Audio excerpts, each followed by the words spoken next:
Hey everyone, what's going on? Hope you're all having a good one. Let's settle in and talk in detail about Final Fantasy XIV's recent patch 7.38. I want to take my time with this because even though this update isn't a giant story drop or a massive raid tier, it brings a surprising number of meaningful tweaks that actually affect the way a lot of us play day to day. The changes might look small at first glance, but when you really walk through them and think about how they land in the actual routine of playing the game, they add up to something surprisingly impactful. So let's ease into it and chat through it like we're just hanging out and talking about what's new.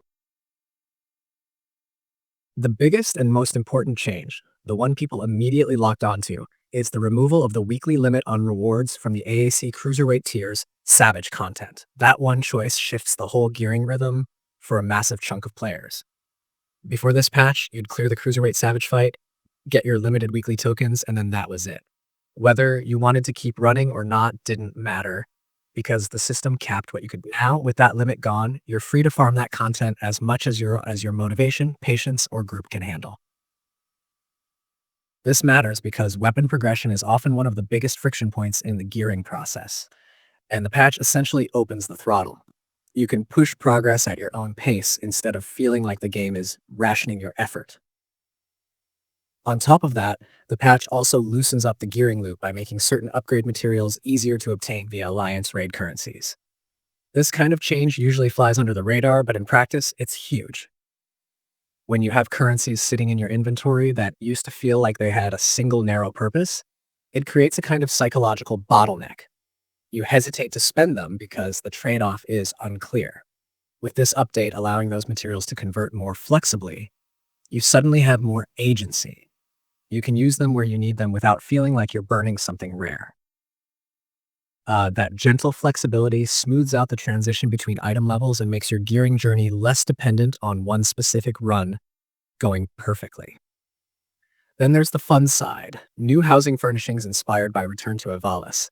These drops come from Alliance Raid treasure, so players who care about decorating, and let's be honest, that's a gigantic part of FF15's identity, have a new reason to jump back into those raids. These aren't giant expansions to the housing catalog, but they're stylish, thematic, and exactly the kind of thing that sparks creativity in the housing community. People who spend hours placing a plant at a perfect angle or constructing tiny kitchens out of glitch-built furniture are going to have a field day figuring out where these new Ivalice pieces fit into their layouts.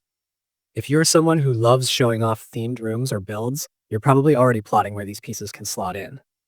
Aside from the visible stuff, the update includes a handful of bug fixes and quality of life improvements. Nothing flashy, nothing that steals the spotlight, but definitely the sort of things you notice only after they've been fixed. Status effects interacting weirdly in some deep dungeon encounters, cleaned up. Little frustrations sprinkled throughout certain encounters or UIs, quietly improved.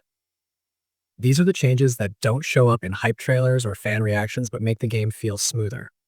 And honestly, that's something FF15 has always been good at, small, steady refining. When you take the long view, this consistency is what keeps the game feeling modern, even when the systems underneath it are years old. There's also the timing aspect. This patch arrives right before the Moogle Treasure Trove event, and that feels intentional. Treasure Trove events are always more enjoyable when you're geared well enough to do the duties that reward the best tomes. By removing caps and speeding up the ability to gear yourself, the patch ensures you can hit the ground running once the event launches. It's almost like the devs set the table early so players could prep their jobs, and honestly, that's a nice little synergy. If you're someone who likes to min-max treasure trove efficiency, or just someone who wants to get in and out without struggling, patch 7.38 sets you up nicely. So, what does all of this actually mean for you, depending on how you play? Let's walk through a few different perspectives. If you're a dedicated raider or an endgame-focused player, the lifted weekly cap is your biggest green light. You can set up long farm nights with your static or pickup groups, build momentum, and get your weapon tokens without waiting for a reset. There's something satisfying about being able to grind on your own schedule instead of the game's. And if you prefer casual runs, that's fine too. Even a couple of extra clears a week can speed up your progress noticeably. If you're more of a housing enthusiast than a min-maxer, your path is pretty simple. Head into the Alliance raids, check the treasure coffers, and start hunting for the new furnishings. Even if you normally skip alliance raids once you've seen the story, this update gives you a reason to revisit them. These furnishing additions have a way of setting off mini surges in the decorating community. People start posting screenshots, building themed rooms, or sharing tips on using certain pieces creatively. It's one of those subtle social ripple effects the development team probably expects at this point.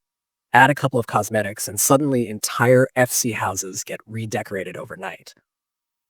If you're a crafter, this sort of patch can have interesting ripple effects on the market board.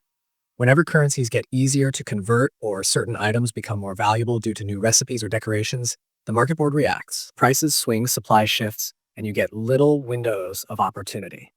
So whether you like flipping goods, selling materials, or crafting finished furnishings for other players, this patch might create a short-term economic wave worth watching. It won't be chaotic, but it'll be active enough to make things fun.